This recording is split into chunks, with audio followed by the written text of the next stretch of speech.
Okay, I think good win for senior day. No question. Pleased that we could send those guys out the right way. I think our staff did a good job getting the team prepared. Thought we played really hard in the game, physical in the game. Really met our expectations from a toughness standpoint. I do think that we have issues that we need to fix. We did have a few uncharacteristic penalties, which were undisciplined choices by the players. I do think from a summary standpoint, offensively, we stalled out on the drive because of a false start. I think we made some decisions at quarterback that led to a couple of stalls in the red zone. We had a turnover. And I think defensively we struggled on the perimeter playing blocks. We did not play the sweep series very well on the perimeter and really struggled throughout the night on conversion downs. That's an area where we've got to improve.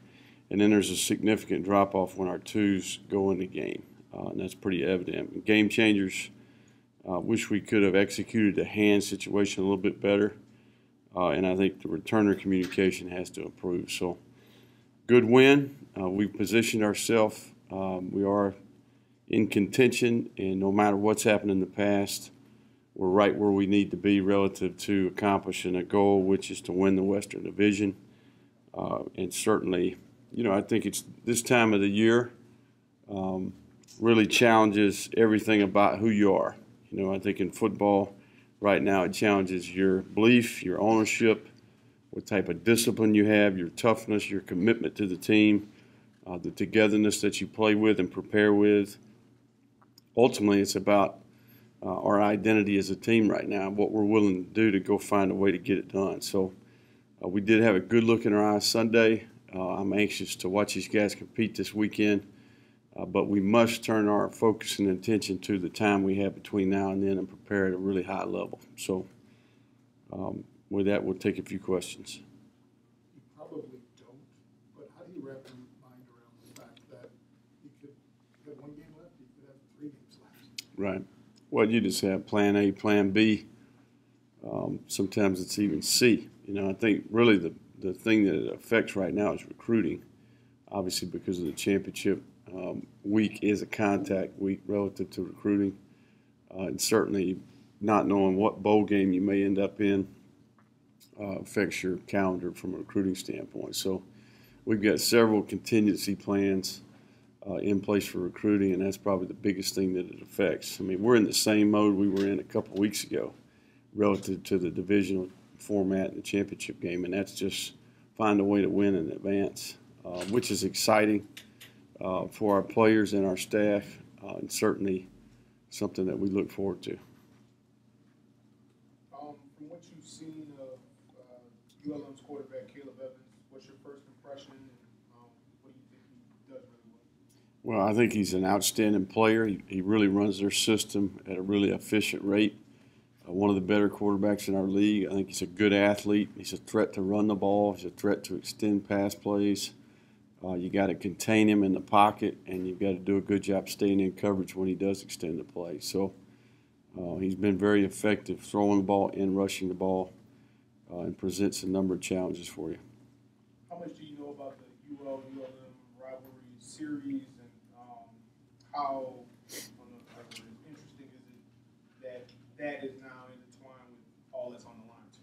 Well, I think it's a great thing that this game is at the end of the year, very similar to places that I've been in the past, whether that's Clemson in South Carolina, Auburn, Alabama, Arizona State. So certainly this game means a little more, and I think our players and staff are very aware of that. So it just magnifies the importance that we prepare at a really high level this week. Is it a normal prep week for you, or do you give any concession to the holiday? Yeah, we do. Basically, our blueprint is we move everything up 3 hours on Thursday, give them an opportunity to go home. Players that maybe are within 2.5 hours, those guys, we allow them an opportunity to go home and be with their families, and then, just get back here by a certain time on Friday before we meet, walk through, travel. We will have a team luncheon on Friday for Thanksgiving prior to starting meetings. So, but I think we've got a good plan, and inform the players about that Sunday. So I think we've got a good plan. And, the players that can't travel, they either go home with players or go with their position coach, my house, whatever the case may be. Coach, you mentioned a minute ago your team's identity. How would you define that right now at this point in the season? I think it's a resilient group. I think it's a group that has bought into the improvement approach, I guess is what I would say. I mean, we've seen ownership grow every week a little bit better relative to taking ownership of how they prepare, how they practice, what type of self-discipline they have. I think we've gotten better relative to how we compete on game day, what type of poise we play with. Just in general, a group that is developing more belief, more confidence, learning how to go about their business the right way. And I think that's what's most important, especially this time of the year. That being said, you've got guys on this team that have never been in a position really to play for a championship. Are you concerned a little bit about that? I think it'd be as much of, I think it's a huge positive in my opinion. Just makes things more relevant.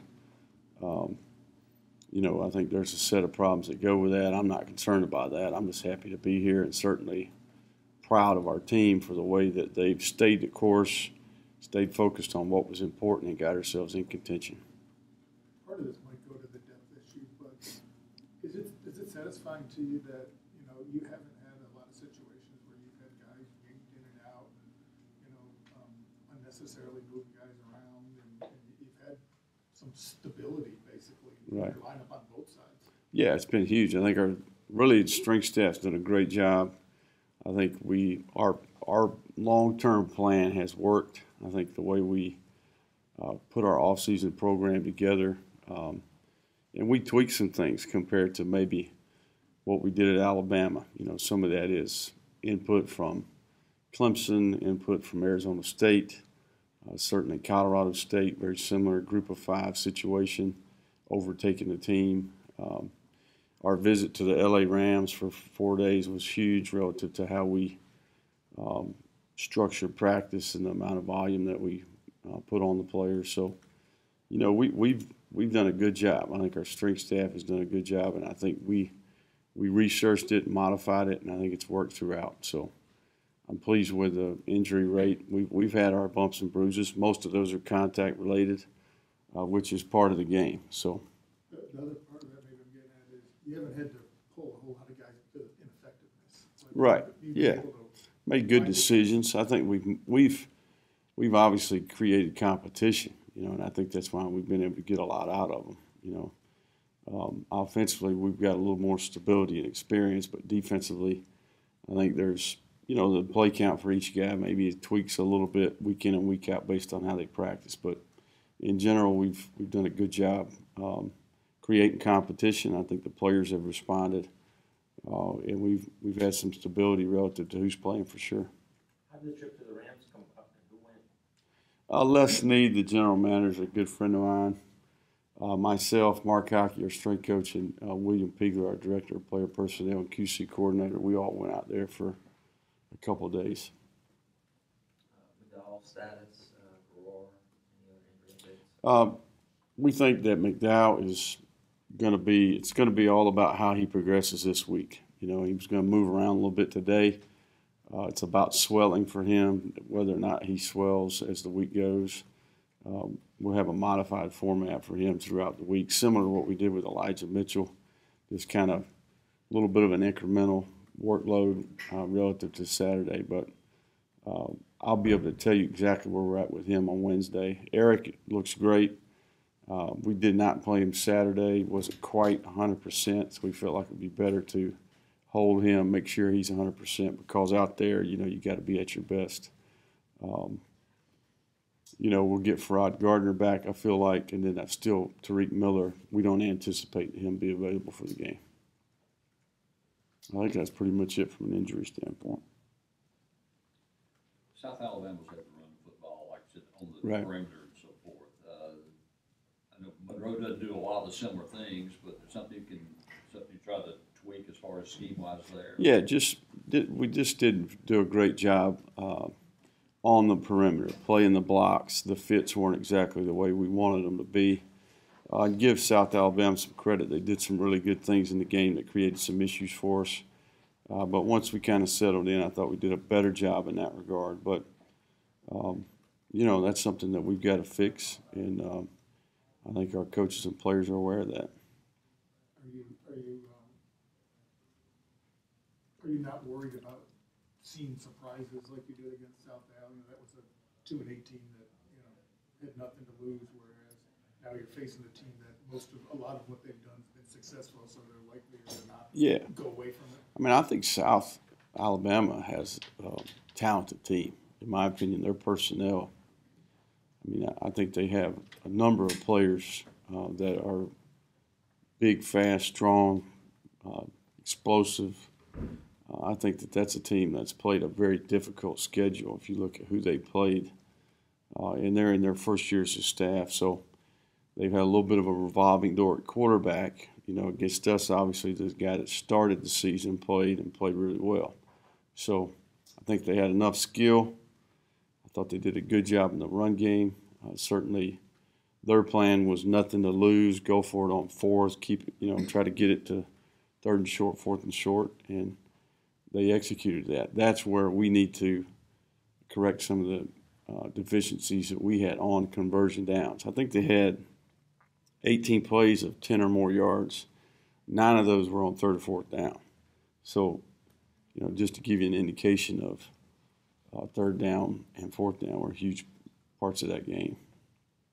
How effective has Manak been since he's been back compared to beforehand? And did you know what you were getting with him, or was it even more? I think Manak impacts the game. I think he's a big physical player on the edge. I think he does a good job. I thought he probably was a little more effective 2 weeks ago than he was Saturday. But in general, he plays really hard.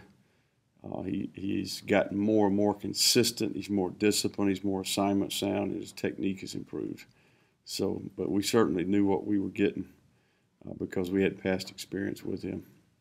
ULM's defense has improved since over last year a lot, and then since the start of the year. What do you say out of them defensively?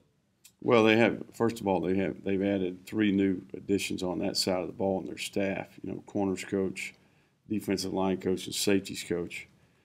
So I think that insurgence maybe has helped them. I think in general they're simpler. There are a few tweaks schematically, but I think they just got a group of players that play really hard. I think they play with great effort. I think they've got overall pretty daggone good team speed, and it's a group that is complemented by an explosive offense and do a good job playing well together. Rams or Chiefs? Wow, great question. You know, you got to. I know Garrick Dieter, as one of my former players at Alabama, just got elevated to the active roster in Kansas City, so it'd be hard not to pull for him. But I also know Les pretty well as well. So sometimes in the NFL, it's more about who you know than what team. But pretty obvious, the Saints are rolling pretty good, so they're going to be tough to beat, I would imagine. You've got 2 guys on your staff that spent some time up at ULM. Is that something that you really draw a lot from? Is it different team, different? Thoughts on that? Yeah, I mean, I think like most situations, a little more familiar with the personnel. And certainly schematically, both of those coaches, Coach Powledge and Leger, were on offense. So, you know, I think it is what it is. Typical of most transitions like that, you're more familiar with them. Rob Shell also worked with Coach V in the past as well. So, you know, and they're going to be familiar with what we do. So I don't think, if you look back at Coach Viator obviously was at McNeese when Coach Roberts was at Southeastern. So there's all kind of relationships here that carry over. Patrick Toney worked with our coordinator on defense. I mean, there's lots of interchangeable parts here. Anything else for Coach? Stuffing or sweet potatoes? I'm a dressing guy, man. There's no doubt. But I will take sweet potatoes too. Only if you got marshmallows on top. All right, guys. Thank y'all. Have a good week.